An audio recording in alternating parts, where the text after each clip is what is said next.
കർഷകർക്കുള്ള പ്രധാനപ്പെട്ട പദ്ധതികളിൽ ഒന്നാണ് PM കിസാൻ സമ്മാൻ നിധി യോജന. ഈ പദ്ധതി പ്രകാരം കർഷകർക്ക് 6000 രൂപയാണ് പ്രതിവർഷം ലഭിക്കുന്നത്. കാർഷിക സേവനങ്ങൾ വേഗത്തിലാക്കാനും കർഷകർക്ക് ആധാർ അധിഷ്ഠിത യൂണിക് ID കാർഡ് ലഭ്യമാക്കുന്നതിനു വേണ്ടി കേന്ദ്ര സർക്കാർ കർഷക രജിസ്ട്രി നടപ്പിലാക്കിയിട്ടുണ്ട്. അതിനാൽ PM കിസാന്റെ 6000 രൂപ കിട്ടുന്നവരും സ്വന്തമായി കൃഷിഭൂമിയുള്ളവരും ഇതിൽ രജിസ്റ്റർ ചെയ്യേണ്ടതാണ്. നിലവിൽ ഇതിൽ രജിസ്റ്റർ ചെയ്യാനുള്ള അവസാന തീയതി ജൂലൈ 31 വരെയാണ്. ഇതിൽ രജിസ്റ്റർ ചെയ്യുന്നതോടെ കർഷകരുടെ ഭൂമി സംബന്ധിച്ച വിവരങ്ങൾ ഉൾപ്പെടുത്തി തയ്യാറാക്കുന്ന ഡിജിറ്റൽ ഡാറ്റാബേസ് ആണ് കർഷക രജിസ്ട്രി. ഇതിലൂടെ കർഷകരുടെ വിളകൾ സംബന്ധിച്ച എല്ലാ വിവരങ്ങളും ഉണ്ടാകുന്നതാണ്. ഭാവിയിൽ ഇത് വളരെ പ്രയോജനപ്പെടുത്തുന്ന ഒന്നു തന്നെയായിരിക്കും. രാജ്യത്തെ കർഷകരെ സംബന്ധിച്ചുള്ള എല്ലാ വിവരങ്ങളും അടങ്ങുന്ന സമഗ്രമായ ഡിജിറ്റൽ വിവര ശേഖരമായി കർഷക രജിസ്ട്രി മാറിയേക്കാം. നിലവിൽ ഇപ്പോൾ ധാരാളം കർഷകർ ഇതിൽ രജിസ്റ്റർ ചെയ്തു കഴിഞ്ഞു. ഡിജിറ്റൽ സേവനങ്ങൾ വേഗത്തിൽ ആക്കുന്നതിന് വേണ്ടിയാണ് ഇത്തരത്തിൽ നടപ്പിലാക്കുന്നത്. ഇതിലൂടെ കർഷകർക്ക്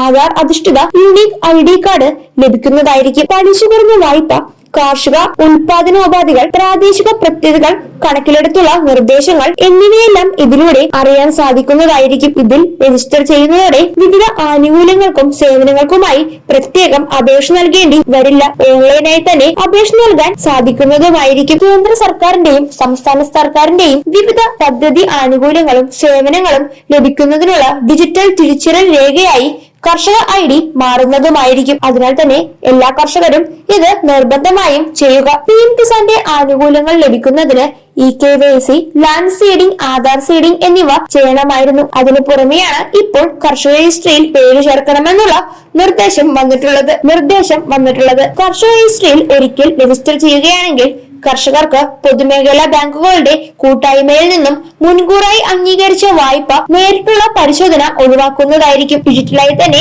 അപേക്ഷിക്കാനും സാധിക്കും. ഇതിൽ രജിസ്റ്റർ ചെയ്യാൻ പ്രധാനപ്പെട്ട രേഖകളാണ് ആധാർ കാർഡും വസ്തുവിന്റെ കരമടച്ച സർട്ടിഫിക്കറ്റും ആധാറുമായി ലിങ്ക് ചെയ്തിട്ടുള്ള മൊബൈൽ നമ്പറും. നേരത്തെ കർഷക രജിസ്ട്രിയിൽ രജിസ്റ്റർ ചെയ്യാൻ കൃഷിഭവൻ മുഖാന്തരം മാത്രമായിരുന്നു സാധിച്ചിരുന്നത്. എന്നാൽ ഇപ്പോൾ സ്വന്തമായും ഇത് ചെയ്യാൻ സാധിക്കും. കൂടാതെ അക്ഷയ കേന്ദ്രങ്ങൾ വഴിയും കോമൺ സർവീസ് സെന്റർ വഴിയും കർഷക രജിസ്ട്രിയിൽ പേര് ചേർക്കാൻ സാധിക്കുന്നതാണ്. ഇതുമായി ബന്ധപ്പെട്ട വിശദമായ വിവരങ്ങൾ കൃത്യമായി മനസ്സിലാക്കിയതിനു ശേഷം PM കിസാന്റെ 6000 രൂപ കിട്ടുന്ന കർഷകരും സ്വന്തമായി കൃഷിഭൂമിയുള്ള കർഷകരും ഇക്കാര്യങ്ങൾ കൃത്യമായി ചെയ്യുക.